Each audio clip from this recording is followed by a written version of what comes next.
ගරු කතානායකතුමනි මගේ කතාව ආරම්භ කරන්න කලින් මට පෙර කතා කරපු മന്ത്രിතුමා දේශපාලන වේදිකාවක කතා කරනවා වගේ ඉතා උද්වේගකර කතාවක් කරා. අපි පැහැදිලිව කියන්න ඕන වතුකම්කරු ජනතාවට රුපියල් 200ක් රජය ලබා දෙන එකට අපි කිසිසේත්ම විරුද්ධ නැහැ. පක්ෂයක් විදිහට අපි ඒකට කැමැතියි. මොකද අපි විශ්වාස කරනවා වතුකරයේ දෙමළ ජනතාවට වගේම උතුරේ දෙමළ ජනතාවටත් ඉතිහාසයේ විසින් කරපු අසාධාරණකම් අඩුපාඩුකම් සාධාරණ කර යුතු කියලා තදින්ම ඉන්න පක්ෂයක් එදා වගේම අදත් හෙටත්. ඒ නිසා එතුමාට ඒ උත්තරය ලබා දීලම මගේ කතාව ආරම්භ කරන්න කැමතියි. ගරු කතානායකතුමනි මේ අයවැය කියවනකොට මට නිකන් තේරුනේ ජේ.ආර්. ජයවර්ධන ජනාධිපතිතුමාගේ මුණුබුරා ඇවිල්ලා අයවැය කියවනවා වගේ. හරිද? ලලිත් ඇතුළත් මුදිරලා ගාමිණි දිසානායකලා රණසිංහ ප්‍රේමදාසලා රොනි ඩෙමෙල්ලා අප්පුඩි ගහනවා වගේ තමයි මම දැක්කේ මේ අයවැය කියවනකොට. මොකද හේතුව ලිබරල් වාදී අයවැයක් මේ වාමාංශික ආණ්ඩුව ඉදිරිපත් කරලා රාජ්‍ය සම්පත් විකුණන්නේ නැහැ කියලා ඉවරලා අවුරුදු ගාණක් මිනිස්සුන්ව මහපාරට බස්සලා වැඩ වර්ජන උද්ඝෝෂණ කරලා මේ රටේ ආර්ථිකය කාබාසිනිය කරපු මේ රටේ ආර්ථිකය කඩා වට්ටන්න ප්‍රධානතම මේ දායකත්වය ලබා දුන්නු කණ්ඩායම විසින් පාඩු ලබන රාජ්‍ය ආයතන විකුණනවා කියලා අමුවේ කියන අයවැයක් කියනකොට මට නම් ඇත්තටම සතුටුයි. මම ජනාධිපතිතුමාටත් ආණ්ඩුවටත් ඒකට නම් ස්තුතිවන්ත වෙනවා. හරිද? ඒකට ස්තුතිවන්ත වෙනවා. ඒ නිසා ගරු කතානායකතුමනි දැන් මේ භාණ්ඩාගාරයේ සල්ලි උතුරලා කියලා කතාව කියනවා. හරිද? දැන් ඇස්තමේන්තු කරපු ආදායම 4990 5100ට වැඩි කරගන්නවලු. ඔව්. ඇයි? රීරියකම් ලේ මාංශ උරා බොන වගේ බදු ගහලා බදු පිට බදු ගහලා ඉවරලා ආදායම වැඩි කරනවා. ඉතින් ඒක ඕන කෙනෙකුට කරන්න පුළුවන් තමයි. හරිද? බිල් වැඩි කරන්නයි වතුර බිල් වැඩි කරන්නයි කරන්ට් බිල් වැඩි කරලා බදු වැඩි කරලා වැට් බද්ද වැඩි කරලා බඩු මිල වැඩි කරලා ඕන කෙනෙකුට ආදායම හොයන්න පුළුවන්. ඒකට මහා ලොකු ආර්ථික විශේෂඥයෙක් වෙන්න ඕනේ. ඒ වගේම වියදම් කරන්න තියෙන මුදල් ඉතුරු කරලා අයවැය පරතරය අඩු කරන්න පුළුවන්.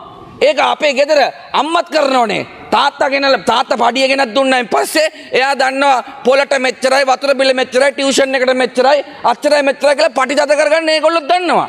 හරිද? ඒ නිසා දැන් වියදම් කරන්න එස්ටිමේට් කරලා තිබ්බේ බිලියන 7190යි 6548ට අඩු කරලා තියෙනවා. කොහොමද මේ අඩු කරලා තියෙන්නේ? දැන් සුමාන දෙකකට කලින් මහාමාර්ග අමාත්‍යාංශයෙන් පරිපූර්ණ එස්ටිමේට්ුවක් දානවා රුපියල් බිලියන 36ක් වියදම් කරන්න තිබිච්ච ඒවා වියදම් කරගන්න බැරුව භාණ්ඩාගාරට හරවලා යනවා. පෙරේදා පළමුදා කතානායකතුමා අපි මේ යටිදල පහසුකම් ආංශික අධීක්ෂණකාරක සභාව අපි රැස්වලා ඒ අදාළ අමාත්‍යාංශ හතරේ ප්‍රෝග්‍රස් රිවිව් එකක් කරා.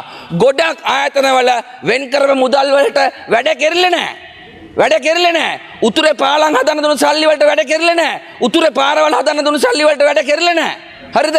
දැන් මේ මෙතන නිකන් බොරුවට දෙසනවා. ඒ නිසා ගරු කතානායකතුමනි වියදම් කරන්න තියෙන මුදල් වියදම් නොකර මිනිස්සුන්ව තලලා පෙරලා මිරිකලා බදු ආදායම් වැඩි කරලා ඕන කෙනෙකුට භාණ්ඩාගාරය උතුරවන්නත් පුළුවන් අයවැය පරතරය අඩු කරන්නත් පුළුවන්. කිසි ප්‍රශ්නයක් නැහැ. දැන් අපි පැහැදිලිව කියන්න ඕන දැන් මේ අවුරුද්දේ හරිය අඩු ගන්න මේ පොරොන්දු වෙච්ච ඒවා කියන්න.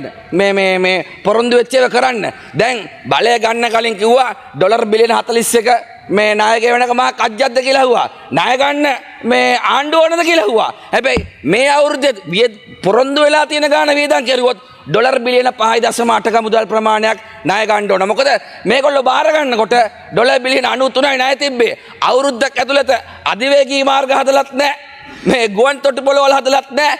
දැනෙන සංවර්ධනයක් කරන්න නැතුව ණය සීමාව මං හිතන්නේ ඩොලර් බිලියන 105ක් දක්වා නැගලා තියෙනවා. ඒ නිසා ගරු කතානායකතුමනි දැන් මේ අයවැය කතාව පටන් ගන්න මේ මාර ඔස්තාරලා ටිකන්නේ. හරිද? එක්කෙනෙක් ඇවිල්ලා කිව්වා ආණ්ඩුවේ ඉන්නකො 100 ගාණක් කදිර ගාමරලා වගේ. දැන් හර්ෂණ ගාමර රැවිල්ලා කියනවා හරිද? රටේ තෙල් පෝලිං ගෑස් පෝලිං තියෙනකොට තමයිලු මේ එහා මේ බාරගත්තේ. මේගොල්ලෝ ආණ්ඩු බාරගත්තේ. මන් දන්නේ මේ වගේ විහිළු සපයක් නැහැ කියලා. අර අනිත් එක්කෙනාගේ නම මතක නැහැ මට මේ කවුද කියලා. ඒ ගාමර රැවිල්ලා කියනවා ආණ්ඩුව ගනිද්දි පෙරේදද කොහෙද කිව්වේ. මේ රටේ මේ ඩොලරුත් නැහැ රුපියලුත් නැහැ කියලා ඉවරලා. හරිද? ඩොලරුත් නැහැ රුපියලුත් නැහැ. බාර ගන්නකොට ඩොලර් බිලියන 5 ගාණක් තියලා බාරගත්තේ. හරිද? පට්ටබල් බොරුනේ කියන්නේ මේ රටේ මිනිස්සු පුණක්කු මේ කනවා කියලා තනකොළ කනවා කියලා හිතාගෙන දන්නේ මේ කතා කරන්නේ. ඒ නිසා ගරු කතානායකතුමනි මේක ඇත්ත වශයෙන්ම පතෝල අයවැයක්. ගුණත් නැහැ අගුණත් නැහැ. හරිද? ගුණත් නැහැ අගුණත් නැහැ. දැන් අපි බලමුකෝ දැන් මේගොල්ලෝ මේ රටේ ජනතාවට කොච්චර කතා කිව්වද කියලා ඉවරලා මේ රටේ ජනතාවට කිව්වා අධ්‍යාපනයට 6% වෙන් කරන්න කිව්වා. අයවැය දෙකක් ඉදිරිපත් කරා 6% වෙන් කරලා නැහැ. මට මතකයි අගමැතිතුමිය මගේ දුරකථනයේ ෆොටෝ එකක් තියෙනවා. ටී-ෂර්ට් එකකුත් දාගෙන ගියා අධ්‍යාපනයට 6% වෙන් කරන්න ඕන කියලා ඉවරලා. හරිද? අද නිහඬයි. හරිද? මේ ඊළඟට අධ්‍යාපනයෙන් ආහාර වලින් සෞඛ්‍යයෙන් පළමු අයවැයෙන්ම වැඩබද්ද බිඳුවට කියනවා කිව්වා. දැන් අද දෙවෙනි අයවැය ඉදිරිපත් කරලා තියෙනවා වගේ වගක් නැහැ කතාවකුත් නැහැ.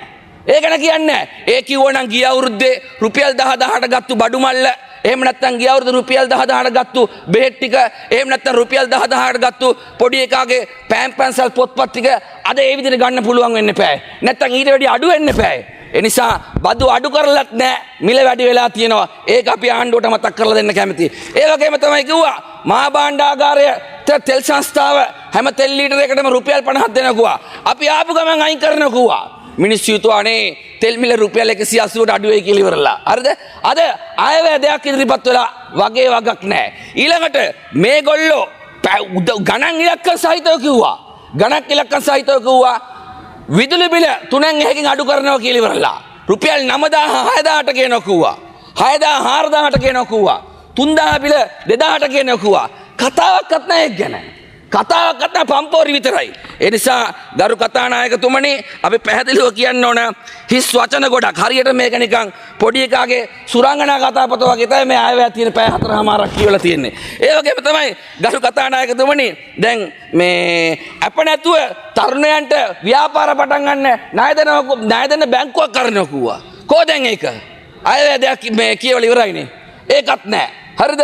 ඊළඟට කිව්වා ඊළඟට කිව්වා මේ මහා වෘත්තීය වේදීන් තොගයක් ඇවිල්ලා දක්ෂ පරිපාලනය කරලා ඉතිහාස පල්නවතාවට එක රුපියලක්වත් මේ හොරකම් කරන්නේ නැති නාස්ති නොකරන ආණ්ඩුවක් ඇවිල්ලා තියෙන කියලා ඉවරලා.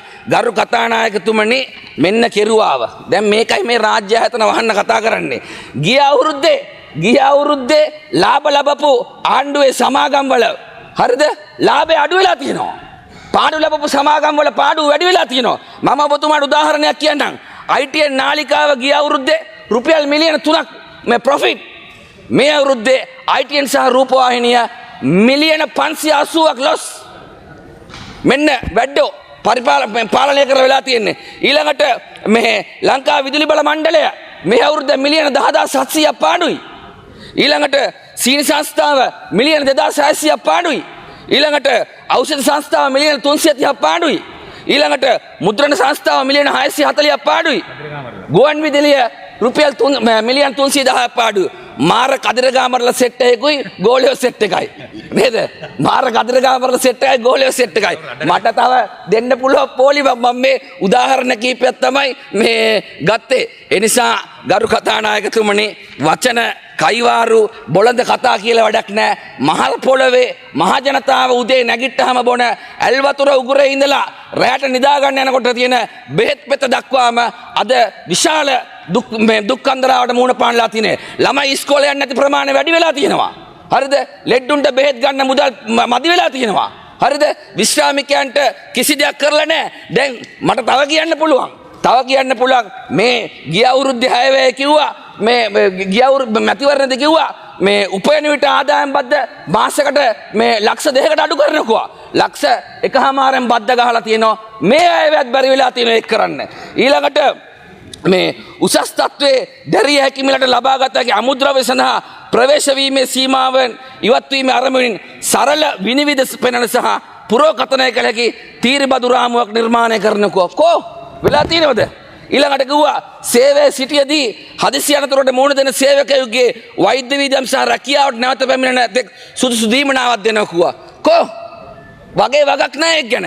ඊළඟට ආහාර සම්බන්ධ වෙළඳ දැන්වීම නියාමනය කිරීම සඳහා ආයතනයක් සහ පාරිභෝගිකයන්ට නිවැරදි තොරතුරු සහිත වෙළඳ දැන්වීම සඳහා ආචාර ධර්ම පද්ධතියක් ගෙනකුවා. කතාවක් නැහැ. ජාතික ක්‍රීඩා සංගම් නියාමන අධිකාරිය ගෙනකුවා. කතාවක් නැහැ. ක්‍රීඩාවේ ශාරීරික අධ්‍යාපන ශාස්ත්‍රීය ආයෝජකයන් සහ දේශීය ක්‍රීඩා උපකරණ නිෂ්පාදකයන්ට බදු ගහන මේ බදු සහන දෙනකුවා. බදු සහන දෙනව වෙතත් ක්‍රීඩා ඇමතිතුමා මෙතන ඉන්න නම් බලන්න පෙරේදා ටෙන්ඩර් එකක් දානවා. දවස් 18කින් ටෙන්ඩර් එක අහෝසි ලබන මේ මාසේ 18 වෙනිදාට කලින් ටෙන්ඩර් එකට සබ්මිට් කරන්න කියන අමුවේ හොරකමක් වෙන්න යන්නේ.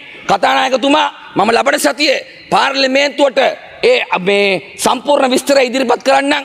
ෆුට්බෝල් එකේ ඉඳලා ෆුට්බෝල් කෝට් එකේ ඉඳලා නෙට්බෝල් එකේ ඉඳලා ක්‍රිකට් බැට් වල ඉඳලා ඔක්කොම හොඳ මාටියක් ගහන්න යන්නේ. ඒ නිසා ගරු කතානායකතුමනි අපි ඊටාම පැහැදිලිව කියන්න ඕන මේ බොරු ටික කරලා ඉවරලා ජනතාව රැවටෙනවා කියනවනේ ආන්ගින පොඩ ඉන්න කහින්න නැතුව ආන්ගින්න හරිද මේ එතකොට මේ වගේ බොරු කරලා ඉවර වෙලා මේ මිනිස්සුන් අන්දන්න පුළුවන් කියලා හිතනවා නම් අනේ අපසරණයි. ඒ වගේම කිව්වා බලශක්ති ශේෂ්ත්‍රයේ ක්‍රියාත්මක සංකීර්ණ අතරමැදි බදු රාශියක් වෙනකොට සරල බදු ක්‍රමයක් ගෙන කිව්වා. කතාවක් නැහැ. ගුරුවරුන්ගේ සහ විදුහල්පතිවරුන්ගේ මේ වැටුප් විෂමතාවය කඩිනමින් අයින් කරනවා කිව්වා. ඊළඟට විශ්‍රාම වැටුප් දෙපාර්තමේන්තුවේ සහ මහා බැංකුවේ අධීක්ෂණයට විශ්‍රාම වැටුප් අරමුදලක් ගෙන කිව්වා. කෝ මේ ඇන්දිලි පච කියලා බොරු කියලා මේ අන්දපු විදිය හරිද? සමාජ ආරක්ෂණ අරමුදලක් ගෙන කිව්වා විශ්‍රාමිකයන් සඳහා එකක්වත් නැහැ. ගරු කතානායකතුමනි හැබැයි ඒ වෙනුවට මරු වැඩක් කරලා තියෙනවා. වැඩබද්ද සඳහා ලියාපදිංචිය මිලියන 60 ඉඳලා මිලියන 36ට අඩු කරලා තියෙනවා. ඒ කියන්නේ කාර්තුවකට මිලියන 3යි. මිලියන 9යි. මාසයකට මිලියන 3යි. ඒ කියන්නේ දවසකට රුපියල් ලක්ෂයක්. මේ කැස්බෑව හන්දිය හරි කොටිගාවත් හන්දිය හරි පිළියන්දල හන්දිය හරි දවසට ලක්ෂයක් බිස්නස් කරන කෙනාව වැට් එකට රෙජිස්ටර් කරන්න යනවා. එතකොට මොකද්ද වෙන්නේ? සාමාන්‍ය ඔවුන්ගේ ලාභය 130යි. ලක්ෂයක් රෙජිස්ටර් කරා බිස්නස් කරා 3000යි 30000යි. හරිද? ඒකෙන් පඩි නඩි වතුර බිල් කරන්ට් බිල් ගෙවලා ඉවරුනහම හරිද? රුපියල් 10000ක්වත් ලාභ තියෙවි. එතකොට රුපියල් 10000 ලාභ තියෙන කෙනාව වැඩපත්‍ර රෙජිස්ටර් කරලා 118ක් ඔහුගේ ව්‍යාපාරෙන් ගත්තොත් ඔහු දෙනවද ඒක? නෑ. ඔහු පාරිභෝගිකයන්ගෙන් අය කරගන්නවා. එතකොට ඒ පාරිභෝගිකයන්ගෙන් අය කරගන්නදී සාමාන්‍ය හන්දි වල තියෙන ග්‍රොසරි වල බඩු මිල පවා මේ වැඩබද්ද මේ ඉම්ප්ලිමන්ට් කරපු ගමන් ගාණ වැඩි වෙන්නට නියමිතයි කියන එක අපි පැහැදිලිව කියන්න කැමතියි. එතකොට තවදුරටත් ඔබතුමන්ලාට අහගන්න පුළුවන් ගමේ හන්දියේ ත්‍රිවිල් පාකේ ඔක්කොම දැන් දන්නවනේ ඒ කාලේ ත්‍රිවිල් එක නැගලා යන්න බෑ. යන්න බෑ. දේශනා කරනවා මොළගෙඩි හොදනවා. අද ත්‍රිවිල් එකේ නිස්කලංක නැගලා යන්න පුළුවන්. කවුරුවක්වත් මොකුත් නැහැ. ඔලු ගෙඩි හොදපු අයත් නැහැ, හොදන්නත් නැහැ. හරිද? කතා කරන්නත් නැහැ. ඒ වෙනකොට බනිනවා. ඒ බනිනකොට අපිට පොඩි ආතල්ලයක් හම් වෙනවා. ඔක්කොටම ඉස්තිකරුත් නැහැ. ඔක්කොටම එක කෙලවිලා තියෙන්නේ. ඒ වුණාට උඹලා කෑවනේ පරිප්පෝ කියලා අපිට පොඩි ආතල්ලයක්ත් තියෙනවා. ඒකත් කියන්න ඕන. ඒ නිසා ගරු කතානායකතුමනි අද මේ ආණ්ඩුව ඇවිල්ලා අවුරුද්දක් ගිහිල්ලා සුළු හා මධ්‍ය පරිමාණ ව්‍යාපාරිකයන් ආර්ථික අර්බුදයයි කොවිඩ් අර්බුදය හමුවේ වැටුණු වැටිල්ලෙන් තවම ගොඩ ආවේ නැහැ. ඒකෙන් ගොඩ එන්න කිසි දෙයක් කරලත් නැතුව දැන් ලක්ෂයේ බිස්නස් කරන කෙනාව වැඩබද්දට රෙජිස්ටර් කරලා මේ ව්‍යාපාරිකයවයි පාරිභෝගිකයවයි දෙගොල්ලන්ව අමාරුවේ දාන්න තමයි මේ ඔස්තාරලා කටයුතු කරන්න කියන එක පැහැදිලිව කියන්න ඕන. ඒ වගේම තමයි ගරු කතානායකතුමා මම ඔබතුමාගේ අවධානය සඳහා යොමු කරනවා. පෞගේ රජයේ කාලේ ආනයනික පොල් තෙල් ලංකාවට ගෙනල්ලා පිරිපහදු නොකළ පොල් තෙල් හරිද පිරිපහදු කරලා විකුණනවා නම් වැඩබද්ද සහ සෙස් බද්ද 120.5ක් ගෙවන්න ඕන. එතකොට සමාගම් 6ක් සමාගම් 3ක නමින් පොල් තෙල් ගෙනල්ලා මේ පිරිපහදු කරලා විකුණනකොට බදු ගෙවන්න නැතුව හිටපු ජනාධිපතිවරයාගෙන් බදු සහන ඉල්ලුවා ලිඛිතව. ඔහු ඒක යවනවා මේ දේශීය ආදායම් දෙපාර්තමේන්තුව. ඔවුන්ගේ ඔපිනියන් එක නැවත යවනවා. අද මේ මොහොත වෙනකන් ගරු කතානායකතුමනි ඒ බදු අය කරගන්න කිසිම වැඩ කටයුත්තක් කරන්නේ නැහැ. ලැජ්ජයි ගරු කතානායකතුමනි. පහුගිය අයවැය කතාවේදී මම මේක කිව්වා. මේක අය කරගන්න කියලා. ඩොකියුමන්ට් ඉල්ලුවා දුන්නා. ඊට පස්සේ පෙබරවාරි මාසේ අගමැති ප්‍රශ්න වටේදී අගමැතිතුමියගෙන් ඇහුවාම අගමැතිතුමිය පිළිගත්තා බදු ගෙවන්න ඕනේ ඒගොල්ලෝ අපි ඒ සඳහා අය කරගන්න කටයුතු කරනවා කියලා. අද මාස 9ක් ගිහිල්ලා 7-5ක් අය කරගන්නත් නැහැ. ඒ සඳහා ඇසස්මන්ට් රිපෝට් එක දීලත් නැහැ. ඊළඟට වෙළඳ ඇමතිතුමාගෙන් මම වාචික පිළිතුරු අපේක්ෂා කරන ප්‍රශ්නකදී ඒක ඇහුවා. ඔව් අය කරගන්නකෝ කතාවකට නෑ බිලියන 10කට වැඩිය රජයට පාඩු කරලා තියෙනවා. එතකොට රජයට වගකීමක් තියෙනවා මේ අය පිරිපහදු කරලා විකුණපු තෙල් වලට ගෙවන්න තියෙන බද්ද අය කරගන්න. ඒගොල්ලෝ එහෙම නොගෙනව නම් පිරිපහදු නොකරම ක්‍රූඩ් ඔයිල්ම විකුණලා තියෙනවද කියලා. එහෙමනම් බරපතල සෞඛ්‍ය ප්‍රශ්නයක්. හැබැයි වගේ වගක් නැහැ. මහජන නියෝජිතයෙක් විදියට පාර්ලිමේන්තු මන්ත්‍රීවරයෙක් රටේ අගමැතිවරයාගෙන් ප්‍රශ්න අහලා පිළි අරගෙන උත්තර දීලා මොකුත් කරන්නේ නැහැ. ඊළඟට අයවැය කතාවද කියලා ඒක අහලත් මොකුත් කරන්නේ නැහැ. ඊළඟට මේ වෙළඳ ඇමතිවරයාගෙන් අහලා ඕ කරනවා කියන මොකුත් නැහැ. එතකොට දැන් මම බැරිම තැන මුදල් නියෝජ්‍ය ඇමතිවරයාට මේ දීලා තියෙනවා බලනවා කියන මට සැකයක් තියෙනවා මේ රුපියලක්වත් හොරකම් කරන්නේ නැහැ කීප ආණ්ඩුව මේ කොම්පැනි කාර්යයන්ගේ අල්ලේ නැට වෙනවද එහෙම නැත්නම් අර මුදලට සල්ලි හම්බුණාද කියලා අපි දන්නේ නැහැ. සාධාරණ සැකයක් එනවා අවුරුද්දක් ගිහිල්ලත් මේ සඳහා අවශ්‍ය මූලික පියවරවත් නොගැනීම පිළිබඳව අපේ සැකයක් තියෙනවා.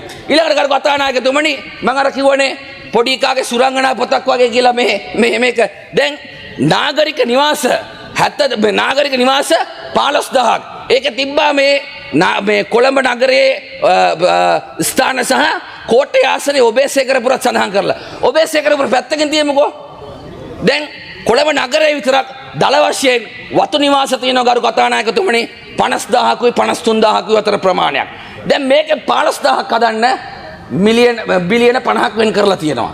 sorry බිලියන 15ක් වෙන් කරලා තියෙනවා 50000ක් හදන්න. මේ ගෙවල් 50000 හදන්න බිලියන 15ක් කියලා කියද? එක ගෙදරකට ලක්ෂ 3යි. කාවද මේ අන්දන්න යන්නේ? දැන් මීට අවුරුදු 5කට කලින් මහල් නිවාස UD එකෙන් හදලා නැවත පදිංචි කරනකොට එක ගෙදරකට UD කොස්ට් එක උනේ මිලියන 3යි. ලක්ෂ 30යි. දැන් මේ ලක්ෂ 3ක් දාලා තියෙන්නේ. මේ බොරුනේ. මේ කෙරෙන වැඩ නෙමෙයිනේ. සුන්දර වචනනේ මේවා. ඒ වගේම තමයි පිටපළාත්වල වෙන්න ඕන හරිද? තව ගෙවල් 10000ක් හදන්න මිලියන 3000යි. මං අහනවා සජිත් ප්‍රේමදාස මැතිතුමා ගෙවල් හදද්දී කෝච්චි පෙට්ටි වගේ ගිනි පෙට්ටි වගේ හදනවා කියලා කිව්වේ. හරිද? මේ ලක්ෂ 3ෙන් කොහෙද ගයක් හදන්න පුළුවන්? හරිද? කුකුල් කුඩුවක් හදන්න බෑ හරියට. හරිද?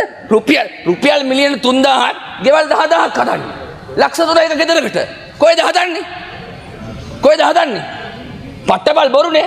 ඒ නිසා ගරු කතානායකතුමනි අපි රජයෙන් ඉල්ලීමක් කරනවා මේ වගේ බොරු කියන්න එපා මිනිස්සුන්ව රවට්ටන්න එපා කියලා ඉවරලා අපි පැහැදිලිව කියනවා. ඊළඟට අපි දැක්ක පහුගිය දවස්වල අපි SLLRDC ගෙනල්ලා කොළඹ නගරයේ ගම් වතුර පාලනය ගැන කතා කරාම බිලියන 10ක් වෙන් කරලා තියෙනවා කියලා කිව්වා. හරිද? අගමැතිතුමියගේ ප්‍රධානත්වයෙන් විශේෂ කමිටුවක් දාලා ඉවරලා ඒ වැඩ කටයුතු කරනවා කියලා. හැබැයි මේ කතාවේ කැලණි ගඟේ ගම් වතුර පාලනය සහ ඒ ආශ්‍රිතව තියෙන වැසි වතුර පාලනය පිළිබඳව රුපියලක්වත් වෙන් කරලා නැහැ. මන් දන්නේ අමාත්‍යාංශයට වෙන් කරපු මුදල් වලින් සල්ලි දෙනවද කියලා අයවැය යෝජනාව නැහැ. හැබැයි ඒකට ඒ වෙනුවට කළුතර තියෙනවා, නිල් වලා තියෙනවා, ප්‍රශ්නයක් නැහැ. ඇයි කැලණි ගඟට නැත්te කියන එක අපි ආණ්ඩුවෙන් ප්‍රශ්න කරන්න කැමතියි. ඒ වගේම ගරු කතානායකතුමනි දැන් ආණ්ඩුව කළ යුතු දේවල් ටිකක් තියෙනවා. ආණ්ඩුව උත්තර දෙන්න ඕන ටික දේවල් තියෙනවා. දැන් බදු වංචනිකයින් සහ බැංකු සඳහා පොළු තැබුවන් වත්මන් රජය හෙලි කරනකුවා. ජනාධිපතිතුමත් කියනවා මහින්ද මහත්තයා වගේ ෆයිල් තියෙනවා නම් දන්නවා. ඒ එක නමක්කට එළියට එන්නේ නැහැ. නේද?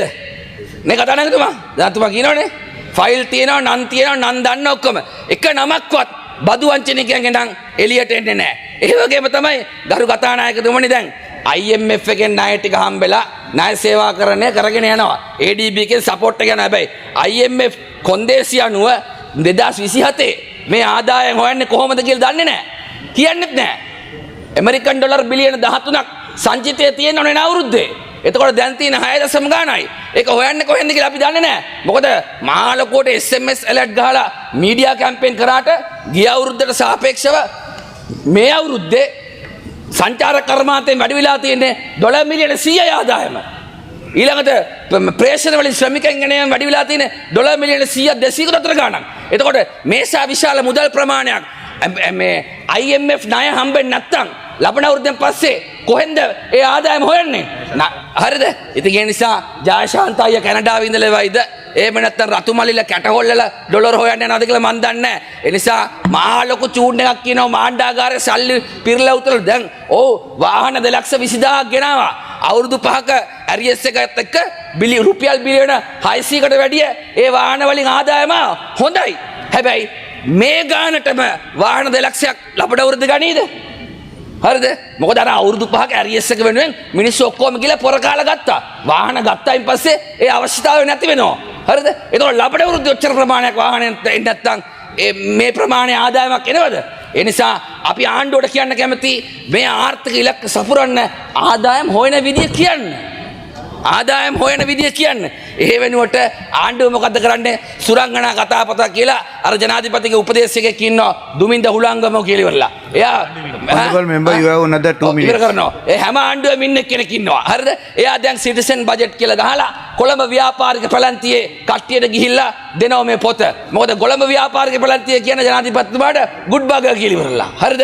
ගුඩ් බර්ගර්ගේ අයවැය කියලා දෙනවා. ගිහලා ඒගොල්ලෝගෙන් අරගෙන පොඩි කට්ටයක් අරගෙන හරම්මේ දාලා අනේ හොඳයි කියලා කියනවා. හැබැයි ඉහළ පැලැන්තියයි යටපන්තියයි අතර මිරිකිලා ඉන්න පැලැන්තිය ගැන කතා කරන්න මේගොල්ලන්ට කිසිම උවමනාවක් නැහැ. වගේ වගක් නැහැ. හැබැයි අනිත් පැත්තෙන් ඒ වගේම රුපියල මේ ආණ්ඩුව ආවන් පස්සේ ඩොලරයට සාපේක්ෂව 3.9කින් අප්‍රමාණය වෙලා තියෙනවා. මේ 159න් එක්කෙනෙක්වත් කතා කරනවද ඒක ගැන? වචනයක්වත් කතා කරන්නේ නැහැ ගරු කතානායකතුමනි.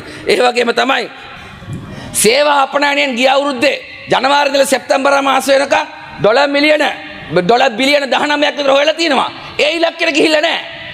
දැන් හොයලා තියෙන ඩොලර් බිලියන 15.5යි. හරිද? 3.5ක අඩුවක් තියෙනවා. ඒක ගැන කතා කරන්නේ නැහැ. රුපියල් තියාගෙන පුළුවන් මොකද්ද දේශීය ණය ගෙවන්න. ජාත්‍යන්තර ණය ගෙවන්න පුළුවන්ද? ජාත්‍යන්තර ණය ගෙවන්න ඩොලර් ඕන. ඩොලර් ඕන නම් සේවා අපනයන ආදායම් වැඩි වෙන්න ඕන. විදේශ ආයෝජන එන්න ඕන. විදේශ ආයෝජන ගැන පම්පෝරි ගහනවා අර රටට යනවා මේ රටට යනවා ඔක්කොම රටට ගිහිල්ලා මොකද්ද ප්‍රවෘත්තිය යනවා එනවා ආපු දෙයක් නැහැ. හරිද? JR ල යනකොට ප්‍රේමදාස ල යනකොට මොනාරි හම්බෙනවා. සිරිමාව මැතිට යනකොට මොනාරි හම්බෙනවා. වික්ටෝරියා රන්දනිකල හම්බුණා. BMICH එක හම්බුණා. ගොඩක් දේවල් හම්බුණා. මේ යනවා එච්චරයි. ඒ නිසා ගරු කතානායකතුමනි ඊළඟට අපි පැහැදිලිව කියනවා අස්වැසුමට රුපියල් මිලියන 500ක් වෙන් කරලා තිබ්බා. දැන් මේගොල්ලෝ ආවයින් පස්සේ දරිද්‍රතාවය වැඩි වෙලා තිනවා. මේ වෙන් කරපු 500න් පාවිච්චි කරලා තියෙන්නේ මිලියන 168යි. හරිද? පවුල් මිලියන 1.6 ලක්ෂ 16ක් කව කරලා තියෙන්නේ. ඉතින් එහෙම කරලා වෙන් කරපු මුදල් වියදම් නොකර ඉඳලා ආය ව්‍යාපාරතරය වැඩි කරන්න පුළුවන්. honorable member your time is over. I'm going to wind up. හරිද? ඒ නිසා ගරු කතානායකතුමනි අපි විශේෂයෙන්ම කියන්න ඕන මේ සුරංගනා කතාපොත් කියන කට්ටියට ගිය අවුරුද්දේ +1.2 තිබිච්ච උද්දමනය මේ අවුරුද්දේ ඍණ 1.4ට ගෙන ආපු ආණ්ඩුවට අපි කියනවා පුළුවන් නම් තියන්න පළාත් සභා ඡන්දේ. පුළුවන් නම් තියන්න පළාත් සභා ඡන්දේ.